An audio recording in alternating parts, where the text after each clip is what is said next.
Selamat datang. Mystikus Channel.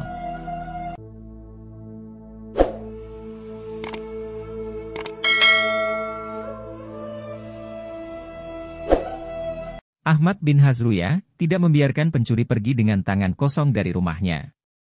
Abu Hamid Ahmad bin Hazruya al-Balhi, seorang warga yang terkemuka di kota Balh, mempersunting putri yang salehah dari gubernur kota itu. Di antara sahabat-sahabat karibnya adalah Hatim al-Asyam dan Abu Yazid al-Bustami. Ia pergi ke Nishapur dan meninggal dunia tahun 240 Hijriah, 864 Masehi, dalam usia 95 tahun. Ahmad bin Hazruya dan istrinya. Ahmad bin Hazruya mempunyai 1000 orang murid yang masing-masing dapat terbang di angkasa dan berjalan di atas air. Ahmad selalu mengenakan seragam tentara. Istrinya, Fatimah merupakan seorang pembimbing ke jalan kesufian. Ia adalah putri pangeran kota Balh. Setelah bertaubat, ia mengirim utusan kepada Ahmad disertai pesan. "Lamarlah aku kepada ayahku." Ahmad tidak memberi jawaban, kemudian dikirimnya utusan kedua dengan pesan, "Ahmad, kusangka engkau lebih berjiwa satria daripada yang sebenarnya. Jadilah seorang pembimbing, janganlah menjadi seorang pembegal." Maka Ahmad lalu mengirimkan wakilnya untuk melamar Fatimah kepada ayahnya. Karena menginginkan keridhaan Allah, ayah Fatimah menyerahkan putrinya kepada Ahmad. Fatimah meninggalkan segala urusan dunia dan memperoleh ketenangan menyertai Ahmad di dalam penyepian. Hari demi hari mereka lalui sehingga suatu ketika Ahmad bermaksud menemui Abu Yazid, Fatimah ikut serta. Ketika berhadapan dengan Abu Yazid, Fatimah membuka cadar mukanya dan turut berbincang-bincang. Ahmad kesal menyaksikan kelakuan istrinya itu dan api cemburu membakar dadanya. "Fatimah, alangkah berani sikapmu ketika berhadapan dengan Abu Yazid," tegur Ahmad kepada istrinya. "Engkau mengenal ragaku, tetapi Abu Yazid mengenal batinku. Engkau membangkitkan hasratku, tetapi Abu Yazid mengantarkan aku kepada Allah. Buktinya, Abu Yazid dapat hidup tanpa kutemani tetapi engkau senantiasa membutuhkan kehadiranku," jawab Fatimah. Sikap Abu Yazid terhadap Fatimah tidak canggung. Suatu hari terlihatlah olehnya jari-jari tangan Fatimah yang berinai. Abu Yazid lalu berkata, "Fatimah, mengapakah engkau mengecat jari-jari tanganmu?" "Abu Yazid, sebelumnya engkau tak pernah memperhatikan jari-jari tanganku yang berinai ini, karena inilah aku tak merasa canggung terhadapmu. Kini, setelah engkau memperhatikan tanganku, tak pantas lagi aku bergaul denganmu," sela Fatimah. Mendengar ini Abu Yazid tak mau kalah, "Aku telah meminta kepada Allah agar wanita-wanita yang terpandang olehku tidak lebih menggairahkan hatiku daripada dinding. Dan demikianlah yang diperbuatnya terhadap diri mereka dalam pandangan mataku." Setelah itu Ahmad dan Fatimah berangkat ke Nishapur. Di sana mereka mendapat sambutan yang hangat. Suatu waktu, Yahya bin Muad singgah di Nishapur sebelum meneruskan perjalanannya menuju Balh. Ahmad bermaksud menyelenggarakan pesta menyambut kedatangannya, ia pun meminta pendapat Fatimah. "Apakah yang kita perlukan untuk pesta penyambutan Yahya?" "Beberapa ekor lembu dan domba," jawab Fatimah, "perlengkapan-perlengkapan, lilin-lilin dan minyak mawar. Di samping itu kita masih membutuhkan beberapa ekor keledai." "Apakah gunanya kita menyembelih keledai?" tanya Ahmad terheran. "Apabila ada seorang pejabat yang datang untuk bersantap maka anjing-anjing tetangga pun harus mendapat bagian pula," jawab Fatimah. Demikianlah semangat kekesatriaan sejati Fatimah. Karena itulah Abu Yazid pernah berkata, "Jika ada yang ingin menyaksikan seorang laki-laki sejati yang bersembunyi di balik pakaian perempuan, pandanglah Fatimah." Ahmad bin Hazruya bergumul dengan batinnya sendiri. Ahmad bin Hazruya berkisah sebagai berikut ini.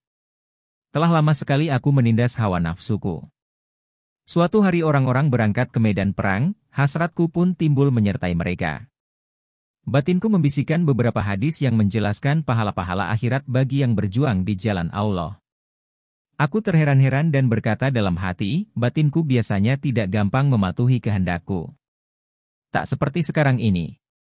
Mungkin hal ini karena aku senantiasa syaum sehingga batinku tak dapat lagi menanggung lapar lebih lama dan ingin agar aku menghentikan syaumku. Aku lalu membulatkan tekad, aku akan syaum terus selama perjalanan."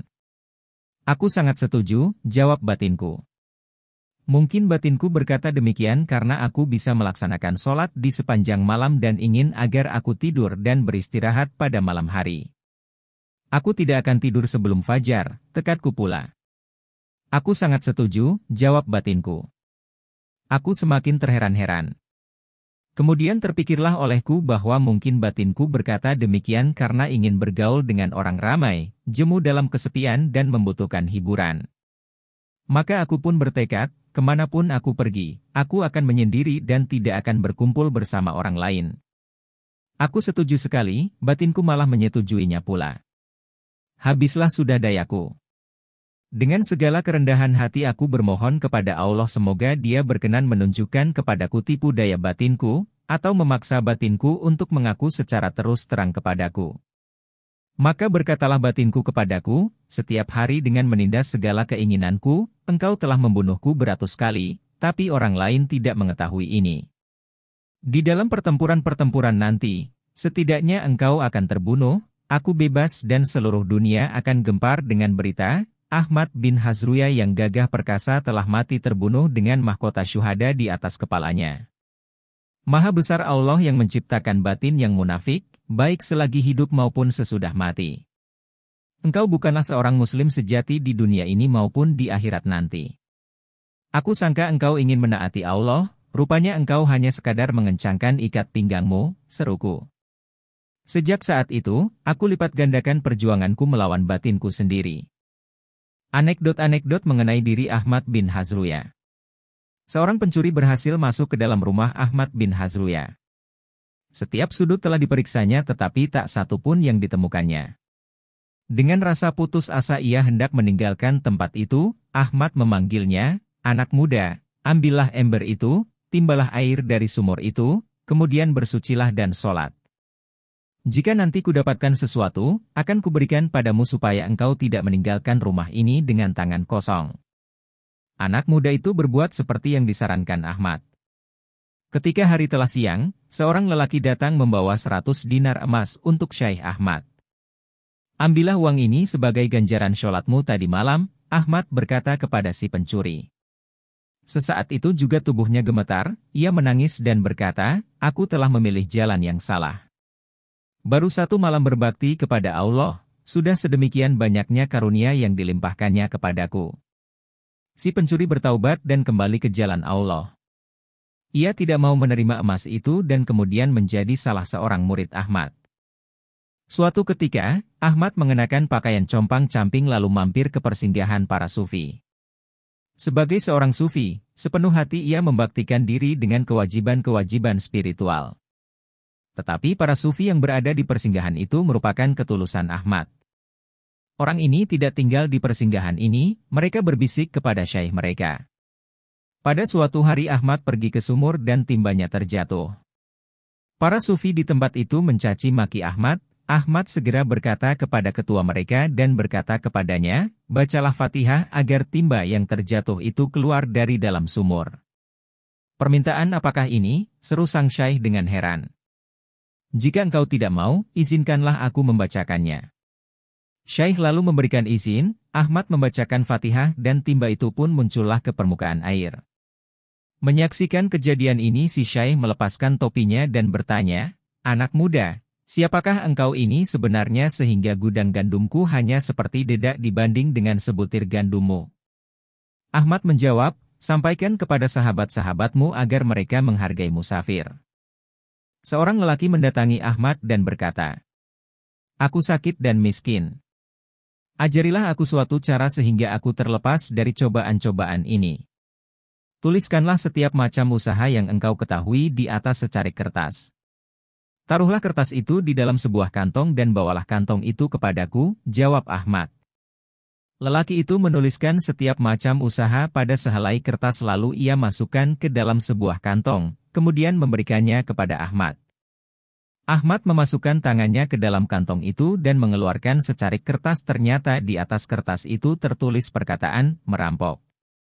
"Engkau harus menjadi seorang perampok," ujar Ahmad.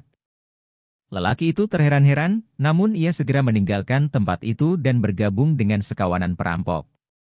Aku suka melakukan pekerjaan seperti ini, tetapi apakah yang harus kulakukan? Tanyanya kepada mereka. Ada suatu peraturan yang harus ditaati di dalam pekerjaan seperti ini, perampok-perampok itu menerangkan. Apapun pekerjaan yang kami perintahkan kepadamu, harus engkau laksanakan. Akan kutaati perintah kalian, ia meyakinkan para perampok itu. Beberapa ia bergabung dengan mereka. Pada suatu hari lewatlah sebuah kafilah. Perampok-perampok itu menghadang, dan membawa seorang anggota kafilah itu, yaitu seseorang yang kaya raya kepada sahabat baru mereka. Potong lehernya, perintah mereka. Lelaki itu tertegun. Ia pun berkata dalam hati, kepala perampok ini telah membunuh banyak manusia. Lebih baik jika dia sendirilah yang kubunuh daripada saudagar ini. Jika engkau menghendaki pekerjaan ini, taatilah perintah kami, kepala perampok itu berkata kepadanya. Jika tidak, pergilah dari sini dan carilah pekerjaan lain. Jika harus menaati perintah, maka perintah Allah lah yang harus kutaati, bukan perintah perampok-perampok. Putus lelaki itu sambil menghunus pedangnya, dia lepaskan saudagar itu dan melayanglah kepala ketua perampok itu. Melihat hal ini perampok-perampok lain segera mengambil langkah 1000, barang-barang rampasan kafilah itu mereka tinggalkan dan saudagar itu selamat. Si saudagar memberinya emas dan perak sedemikian banyaknya sehingga ia dapat hidup dengan tenang sesudahnya. Pada suatu ketika, Ahmad menjamu seorang guru sufi. Untuk itu Ahmad menyalakan 70 batang lilin. Melihat pelayanan yang mewah ini, si guru sufi mencela, aku tak senang menyaksikan semua ini. Tetek bengek seperti ini tidak ada hubungannya dengan sufisme. Ahmad menjawab, jika demikian padamkanlah lilin-lilin yang telah kunyalakan bukan karena Allah. Sepanjang malam si guru sufi sibuk menyiramkan air dan pasir tetapi tak satu pun di antara ke-70 lilin itu dapat dipadamkannya. Keesokan harinya Ahmad berkata kepada si guru sufi, mengapakah engkau begitu terheran-heran? Mari, ikutilah aku, akan kutunjukkan hal yang benar-benar menakjubkan. Mereka lalu pergi dan sampai di pintu sebuah gereja. Ketika melihat Ahmad beserta sahabat-sahabatnya, pengurus gereja itu mempersilahkan mereka masuk. Kemudian ia mempersiapkan jamuan di atas meja dan mempersilahkan Ahmad bersantap. Orang-orang yang bermusuhan tidak bersantap bersama-sama, ujar Ahmad. Jika demikian, Islamkanlah kami, jawab kepala pengurus gereja itu. Ahmad mengislamkan mereka yang semuanya berjumlah 70 orang itu. Pada malam itu Ahmad bermimpi dan di dalam mimpi itu Allah berkata kepadanya, Ahmad, engkau telah menyalakan 70 lilin untukku dan karena itu untukmu telah kunyalakan 70 jiwa dengan api iman.